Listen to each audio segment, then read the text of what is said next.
bir байланышта жана ошондой эле сапаттуу оюн жүргүзө турган болсо жеңишти камсыздоого мүмкүнчүлүк болот. Абага көтөрүлгөн топ эч кандай офсайд абалы жок жана чыгарылган топ жана дарбазаны көздөй сокку. Гол!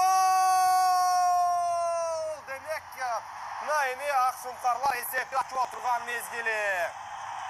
Вот так, дорогие друзья, мы открываем счет в этом матче, и это Антон Землянухин.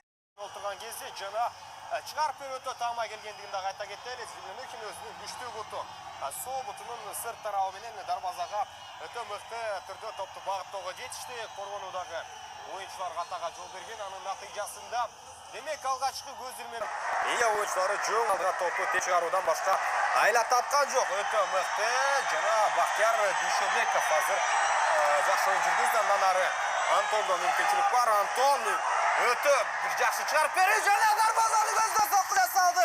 Гол!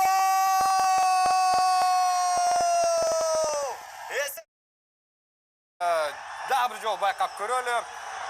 Демек бул жерден Мирлан Мурза. Ай-яй-яй, друзья! Ай-яй-яй!